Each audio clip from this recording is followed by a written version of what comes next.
Khyber Pakhtunkhwa assembly में ANP रुकन assembly Nisar Mohammad गुज़श्ता इजलास में स्पीकर की तरफ से शरपसंद करार देने पर स्पीकर डाइस के सामने धरना दे दिया। स्पीकर मुश्ताक गनी ने कहा कि निसार मोहम्मद अक्सर औकात ऐवान का माहौल ख़राब करते हैं।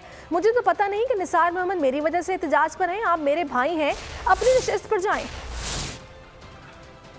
ये मतलब गैर पार्लियामेंटेरियन था, नहीं करना चाहता आपने, मतलब यूज़ किया था क्या ये शरीर है। मैं कहना नहीं चाहता हूँ, तो आप मेहरबानी करके मतलब जिस तरह आप आज स्पीकर है लेकिन साथ मेंबर भी है, तो ये भी एक ऑनरेबल हमारा मेंबर है, लोगों ने उनको वोट दिया है। तो जी ये मेरी वजह से यहाँ बैठे हुए हैं या कोई जे आपने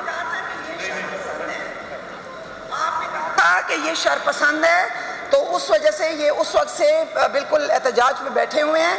तो जनाब स्पीकर साहब, अगर आप थोड़ी सी मेहरबानी करके इनकी दिलजोई कर लें। सब्सक्राइब करें और बेल दबाएं ताकि कोई खबर रह न जाए।